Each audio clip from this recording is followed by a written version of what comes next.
दोस्तों आज एक बड़ी सरप्राइजिंग किस्म की बात हुई है इंडिया के अंदर। प्रो बीजेपी समझे जाने वाली न्यूज़ आउटलेट्स ने भी आज ये खबरें लगाई हैं कि हमारा 38,000 स्क्वायर किलोमीटर से ज़्यादा का जो इलाका है वो चाइना छीन के ले गया है हमसे। अब इस पे बीजेपी के सीनियर नेता सुब्रमण्यम स्वामी ने एक बड़ी खतरनाक बात कर दी है।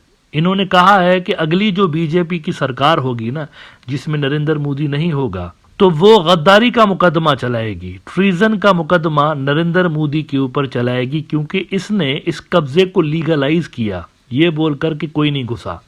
आज थोड़ी देर पहले सुब्रमण्यम स्वामी ने ट्वीट करते हुए कहा कि Modi can be tried for treason by a future BJP government because he kept saying कोई आया नहीं, which is a deliberate lie.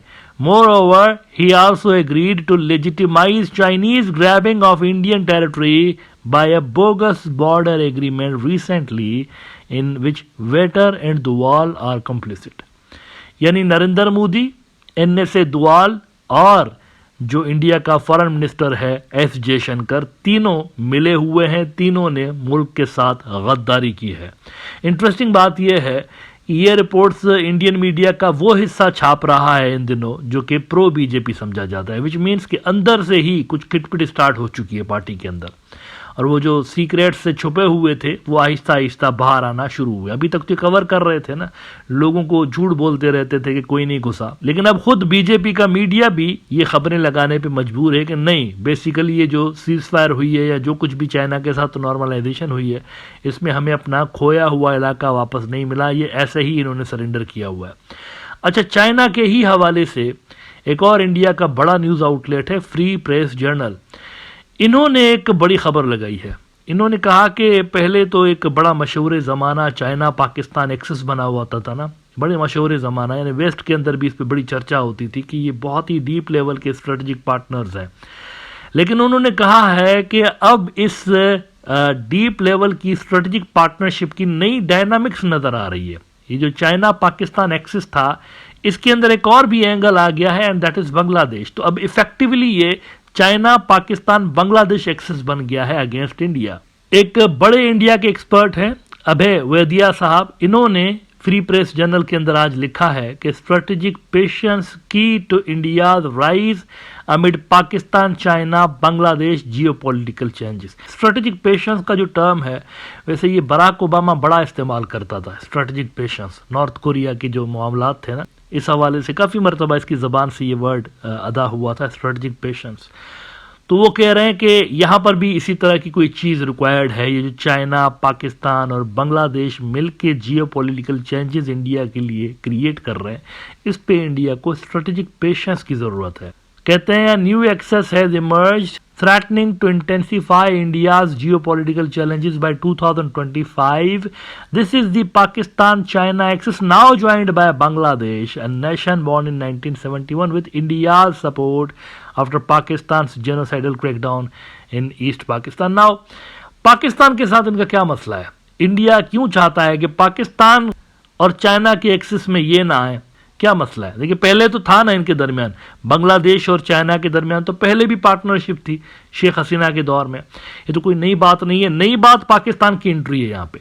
तो पाकिस्तान की एंट्री से इंडिया खौफजदा क्यों है, इसको समझने की जरूरत है। ये जो पिछले दिनों आपने देखा होगा, रिपोर्ट्स चली इंडियन मीडिया के अंदर कि पाकिस्तान की मिलिट्री आकर ट्रेनिंग देगी बांग्लादेश की मिलिट्री को, इस पे बांग्लादेशी मिलिट्री ने डिनाई किया, रिजेक्ट किया इन खबरों को। लेकिन आज एक मरतबा फिर से आज एक और बहुत बड़ा इंडिया का न्यूज आउटलेट है फर्स्ट पोस्ट।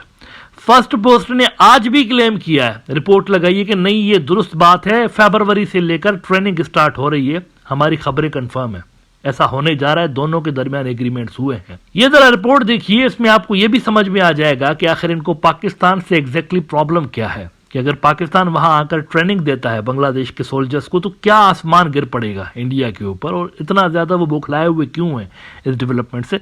इस सवाल का जवाब आपको फर्स्ट पोस्ट के इस आर्टिकल में मिल जाएगा।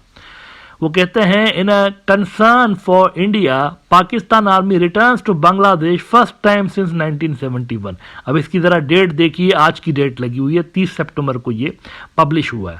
इससे 2-3 रोज पहले बांग्लादेश की मिलिट्री डिनाई कर चुकी है इस खबर को, लेकिन आप देखिए कि अभी तक इंडियन मीडिया लगा रहा है कि नहीं, वो डिनायल आपका कबूल नहीं है, ऐसा होने जा रहा है। वो कहते हैं Pakistan army will return to Bangladesh in February 2025 in a first since it was forced to vacate what was East Pakistan until 1971. This reunion may be a serious security concern for India. अच्छा, वो जो सवाल मैंने पूछा कि आखिर मसला क्या है, ऐसा क्या फैक्टर है, ऐसी क्या बात है जिस वजह से वो नहीं चाहते कि किसी सूरत वहां पाकिस्तान की मिलिट्री आकर इनको ट्रेनिंग दे, ऐसी कौन सी बात है, क्या फैक्टर है? इसमें वो कहते हैं why should India be worried, हमें क्यों परेशान होना चाहिए।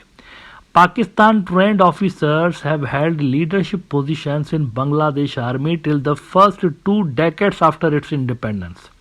71 से लेकर 1991 तक जो टॉप की पोजीशंस पे बांग्लादेश के अंदर मिलिट्री के लोग थे वो पाकिस्तान ट्रेंड थे। जाहिर सी बात है, दोनों एक ही मिलिट्री थी, दोनों मिलके एक ही मिलिट्री थे, यानी पाकिस्तानी फौजी और वो एक ही थे। तो 1991 तक ये सिलसिला चलता चला आ रहा था कि जो पाकिस्तान ने ट्रेनिंग दी हुई थी जिन लोगों को, वो टॉप की पोजीशन पे बांग्लादेश में रहे। However, just as they trained them, the Pakistani officers may again try to push its anti-India ideology among the Bangladeshi soldiers. सारा मसला ये है असल में कि देखो, वो अगर इनको ट्रेनिंग देंगे ना तो अपने सोल्जर्स को कैसे ट्रेनिंग देते हैं, ये सामने इंडियंस हैं, अगर कभी भी मुठभेड़ हो तो अल्लाह अकबर, चढ़ जाओ इनके ऊपर, ये होता है ना, पाकिस्तानी फौजियों को यही सिखाते हैं। कभी भी इनके साथ लड़ाई हो तो छोड़ना नहीं है, ये सिखाते हैं। तो ये कह रहे हैं अगर यहां पर भी इन्होंने ऐसी ट्रेनिंग देना शुरू कर दी बांग्लादेशी सोल्जर्स को तो क्या करेंगे हम। प्रॉब्लम इनका असल में यह है, डर इनको यहां से लग रहा है कि वो जो पाकिस्तानी आइडियोलॉजी है वो अगर इनके सोल्जर्स के अंदर आ गई, बांग्लादेशियों के अंदर, कि ये सामने आ जाए तो छोड़ना नहीं है इनको, तो फिर क्या होगा, आइडियोलॉजी का मसला है। However, just as they trained them, the Pakistani officers may again try to push its anti-India ideology among the Bangladeshi soldiers. यानी वो कह रहे हैं ये आइडियोलॉजी जो अपनी है ना, पाकिस्तानी मिलिट्री की जो आइडियोलॉजी, इंडिया सेंट्रिक मिलिट्री है पाकिस्तान की, इसमें तो कोई शक नहीं है। मतलब this is an open secret कि इंडिया सेंट्रिक मिलिट्री है। वो अपना कोई भी मिसाइल छोटा सा भी बनाते हैं तो इंडिया को देखकर बनाते हैं, मतलब इंडिया की कैपेबिलिटीज के हिसाब से बनाते हैं। मतलब अगर रफाइल ले लिया इंडिया ने तो ये यहाँ से उसका काउंटर लेने की कोशिश करेंगे, अमेरिका से नहीं मिला तो चाइना से ले लेंगे, लेकिन कुछ ना कुछ करके ये एक इक्वलेंट उसका प्रोड्यूस कर ही देते हैं समहाउ। तो इंडिया सेंट्रिक है। तो वो कह रहे हैं कि यहाँ पर आकर अगर इनको ट्रेनिंग देना शुरू कर देंगे तो बांग्लादेशी मिलिट्री भी इंडिया सेंट्रिक बन जाएगी। फिर क्या होगा, चाइना, पाकिस्तान, बांग्लादेश नेक्सस, तीनों एंटी इंडिया। तो बड़ा मसला है हमारे लिए। इसका मतलब है कैसे फेस करेंगे 3 फ्रंट्स पे। ये डर असल में सोने नहीं दे रहा। हालांकि बांग्लादेशी मिलिट्री क्लियर कर चुकी है, मेरे ख्याल से एक मरतबा तो उन्होंने कर ही दिया। हो सकता है इनको दोबारा प्रेस कॉन्फ्रेंस करनी पड़े कि भाई जब बोल रहे हैं कि ट्रेनिंग नहीं हो रही पाकिस्तानी की मिलिट्री के साथ हमारी, तो आप मान क्यों नहीं रहे। देखे ना, उन्होंने कहा हुआ है 3-4 रोज पहले, लेकिन मुसलसल इंडियन मीडिया अभी भी खबरें लगा रहा है कि नहीं आ रहे हैं पाकिस्तानी फौजी आ रहे हैं यहाँ पे। तो ये असल में खौफ है कि यहाँ पर अगर ये आ जाएंगे ना तो फिर वही यहाँ पर प्रोडक्ट हमें नजर आएगी जो कि उस बॉर्डर पर खड़ी हुई होती है, पाकिस्तान वाले बॉर्डर पर। तो यहाँ पर भी उसी आइडियोलॉजी के लोग होंगे और उनको फिर काउंटर करना वो समझते हैं कि इंडिया के लिए काफी मुश्किल होगा।